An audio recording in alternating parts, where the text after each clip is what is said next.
Today on CityCast Philly, we've talked on the show about the city's crowded mayor's race, but City Council is also taking up a lot of space in the upcoming primary election.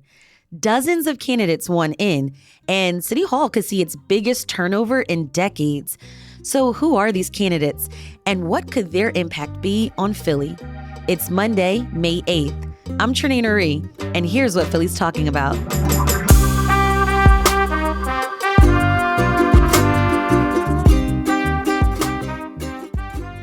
Max Marin, you've been covering city council races for the Philadelphia Inquirer. Why are city council members so important to the city? The city council in Philadelphia is part of the executive and legislative balance that we have here in the city. Going back to the 1950s, the city restructured and created this sort of, more balanced government form where we have a very powerful mayor who controls the administrative end, everything from the police department down to the streets. And then we have a city council, which can introduce legislation and approve the budget for the mayor. We have a 17-member city council here. It's quite large. Mm-hmm. There are 10 district council seats, and then 7 what we call at-large seats, which are citywide lawmakers who sort of have, on paper, purview over the entire 215 area. Okay, so Max, let's get a little political 101 here. What's the difference between an at-large council member and a district council member? So besides the obvious geographical differences, there are 10 districts that are broken up into sort of geographic segments in the city covering different, not necessarily by neighborhoods as we would think of them, but they are their own, entities that encompass multiple neighborhoods. These district council members have a lot more conventional power over things like development in your neighborhood. District council members get a lot more control over certain resources that can go to neighborhood groups, right? They have a more confined, obvious area of influence and control. At-large lawmakers traditionally have been seen as less powerful, but that has changed a lot in recent years as Philly has introduced some pretty groundbreaking legislation citywide that has gained national attention. What are some examples of that? Sure. Yeah. So over the last 10 years, we've seen a lot more ambitious legislation from at-large council members. The progressive wing on city council that has really grown and taken over a lot of traditional power in the legislature has introduced a lot of things around worker protections, labor rights, rental protections, protecting people from evictions, bills that have really gained a lot of traction on the national level too, around some of these issues that are really, hot button issues, especially for progressive candidates. And Philadelphia has succeeded in passing, some pretty landmark legislation. And that's all coming from at-large members. Now, district council members introduce their own legislation too. A lot of that has to do with hyper-local issues in their districts, making different land use decisions on a very micro level. At-large council members have started to look at the bigger picture legislation in the city and gained a lot of ground on that front. In our city, we've seen incumbents stay in office for years. And of the candidates running, whether they have political experience or not, could we see a turnover down in City Hall? Yeah, City Hall is facing a pretty unprecedented amount of turnover as it is. We've done a lot of analyses at the Inquirer just to get to the bottom of how much City Hall is changing between the mayor's office and the legislature right now. And obviously everyone is paying attention to the mayor's race, right? We all know We're getting Philadelphia's 100th mayor, could be Philadelphia's first woman mayor. Right. But there's even more change happening in city council that most voters, I think, aren't probably aware of going into this election. Basically, a couple things have happened. We had a huge volume of candidates drop out or leave office in city council in order to run for the mayor's race. People you've probably heard of: Helen Gim, Alan Dom, Maria Quinones Sanchez, and Derek Green, who have since dropped out. Right, because you can't hold a city council seat and run for mayor. Bingo. We have something that's called the resign to run rule in Philadelphia, which is supposed to create a limit on the influence that you can have. So if you work for the city and you want to run for office, you have to quit that job in order to, launch a campaign. Okay. Now, obviously, if you are an incumbent, you do not have to quit being a city council member in order to seek re-election. So there's some advantage built in for the people who are seeking re-election. But to your point about the turnover, we are going to see at least 8 of 17 people on city council next year who are being elected to their first full term. And that's almost half of council. That is going to be completely new. And, going by our numbers, looking back at all of the different council changes over the years, this is the highest level of turnover that we've seen since the 1980s. Okay, interesting. Max, what are the signs of a strong candidate? Well, for the district races, incumbents have a lot more power, basically because you control the reins over a lot of important decisions around land use and development in your district. It makes it harder to get competitive challengers who want to run against you because let's say you own a business. Let's say, what neighborhood do you live in, Trinae? I live in West Philly. West Philly. So let's say you own a business in West Philly and you don't like your council member in the 3rd district, which covers most of West Philly, and you want to run against them. You're risking potentially creating this political enemy with somebody who controls things like a zoning variance that you might need to build like an extension on your business. A lot of people look at the power that district council members have and think, I'm not going to run up against them, even if I don't, agree with them. I don't want to create problems for my interests going forward. At-large members, because they don't control any particular area, it's more of an up for grabs debate. And so basically every 4 years when these seats are all up for re-election, you see a ton of candidates running for the 7 at-large seats, and you see very few competitive candidates running against district council members. Is that good or bad for our city, though?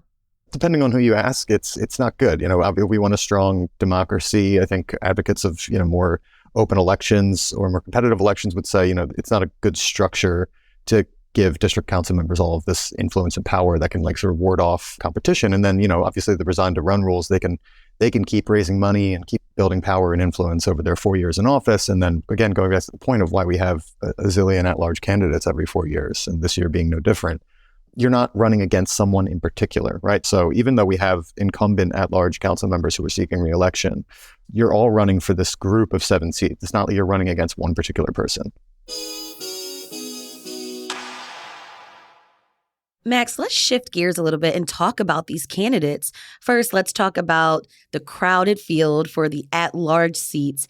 It's like more than 30 people running, right? I'm on vote.phila.gov right now, scrolling down the list of candidates. So who's running? Can you tell us a little bit about these candidates? So first, I guess we'll break it down by saying if it's not complicated enough, we have 7 at-large seats, but as you mentioned, 5 of those seats are traditionally held by Democrats. They're reserved for the majority party in Philadelphia. That's obviously Democrats. Those 5 seats are being right now fought out amongst 27, I think is the last count that we have. Yeah, that's what I see. 27 Democrats on the ballot right now for those seats. And we have another set of seats that the Republicans will try to fight for, but other third-party minority parties can fight for those as well. So the Working Families Party, which has already won 1 seat on city council and taken away one of those 2 minority party seats from the Republicans, is trying to fight for those. But that won't be so much of an issue until the November election. Right now, all eyes are focused on this Democratic race for these 5 seats, 5 of the 7 at the at-large. And yes, we have a ton of candidates. Last time, there was about 34 Democrats that ran. It's always packed. And it's extremely, extremely hard to get any sort of attention to your race when there's this many candidates. I mean, I'm one reporter and I cannot cover 27 different campaigns, all campaigning full time at the same time. It's impossible. So yeah. Right. You're not a superhero. No, you have to look at candidates and sort of lump them together and look at what are the similarities, what are the different groupings and possibilities that we have for 5 people to come out victorious in this race. And endorsements play a huge part in this. So obviously the Democratic Party in Philadelphia backs a slate of candidates. Progressive groups are going to back a slate of candidates. Business interests, development interests are going to back another slate of candidates. I think, the business world, sort of the world of commerce and the world of sort of progressive interests have really come to be the 2 sort of main defining poles in this race, in addition to obvious alliances with certain Democratic leaders and parties. But these candidates are just looking to align with people and get their names on as many sample ballots that people get outside of their polling places, because the reality is it's just so hard for them to connect. It's a citywide race. Everybody who votes for mayor is going to have the option to vote for 5 of these council members in their party.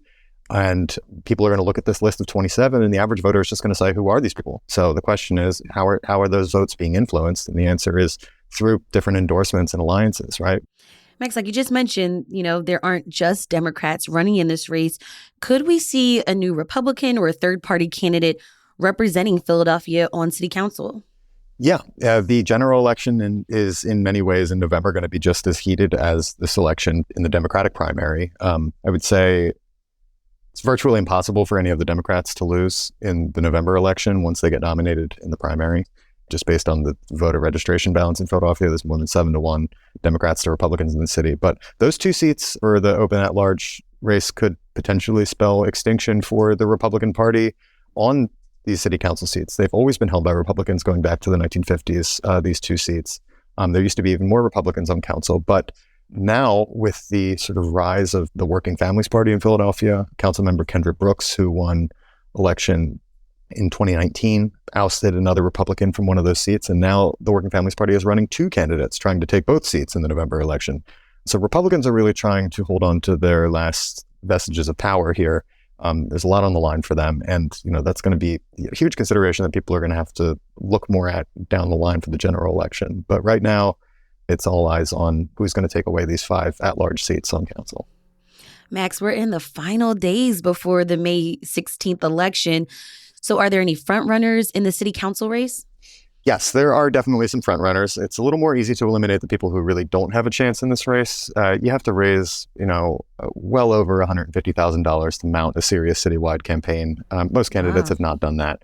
The other advantages is that there are 3 incumbents who are running right now. Council members Catherine Gilmore Richardson, Isaiah Thomas, and Jimmy Harity. The first 2 have been in office for a full term at this point. They have mounted a lot of institutional power support amongst moderate Democrats and progressive Democrats alike. Jimmy Harity also has a really good fighting chance, a lot of support from inside the Democratic Party to hold on to that seat. He would be getting elected to his first full term because he was just voted in to fill a vacancy last November.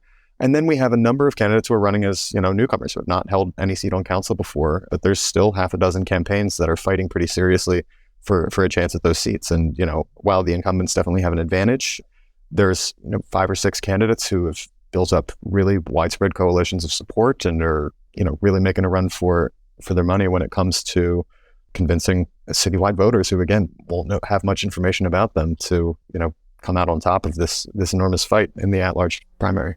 Well, Max, what do you recommend voters do between now and primary election day to help them make the decision of who to vote for city council? Obviously, I think most voters just don't pay attention to this stuff until the last couple days before they're thinking, oh, wow, I really need to figure out who's running. Right. There's a lot of names on this ballot. Exactly. And, conventional wisdom holds that most people have been paying enough attention to the mayor's race that voters have a general idea already who they want to vote for when they go into that. But right.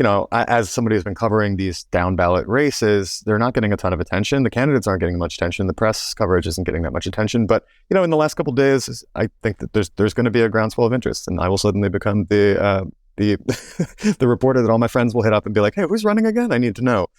We have a voter's guide up on theinquirer.com that breaks down a lot of the basic bare bones information you need about each candidate. There's obviously a lot of reading to do if you want to just kind of survey the entire field. But what most voters are probably going to do is go to an organization or a civic group or neighborhood leaders who they trust and say, who are you guys endorsing? And so voters need to know sort of which groups align most closely with theirs, whether that's your local labor union. A lot of labor unions endorse in all these races, big political powerhouses in Philadelphia. Finding out the group whose perspective you trust the most and seeing who they're endorsing and maybe comparing that against other candidates who are endorsing, and then start poking around. Use our voter's guide, figure out a little more biographical information about these candidates, see who you vibe with, and take it from there. You got 5 votes to spend. Max Marin, reporter at the Philadelphia Inquirer, thank you so much for joining me on CityCast Philly. Hey, my pleasure. We'll have a link to more of Max's reporting in our show notes. And here's what else Philly's talking about. 3 former Sharon Hill police officers who fired into a crowd outside of a high school football game back in 2021, killing 8-year-old Fanta Bility, were sentenced to 5 years probation. According to the Philadelphia Inquirer, Brian Devaney, Sean Dolan, and Devin Smith pleaded guilty to reckless endangerment late last year. And according to their lawyers, the officers took responsibility so that the family didn't have to go through the trauma of a long trial. During the sentencing, Fanta's mother said she forgave the officers and hugged them. And former Mayor Bill Green has endorsed candidate Alan Dom for mayor. NBC 10 reports Green and Dom were shown together in a recent campaign ad. Green served as mayor from 1980 to 1984. And before that, he served 7 terms in the U.S. House of Representatives. Primary election day is Tuesday, May 16th.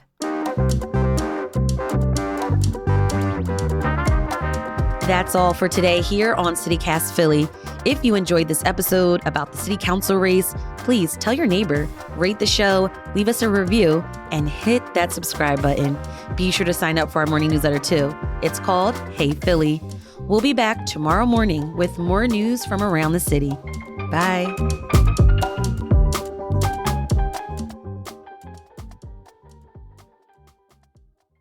Max Marin, reporter at the Philadelphia Inquirer. Thank you so much for joining me on CityCast Philly. I almost said City Council Philly. Oh my gosh.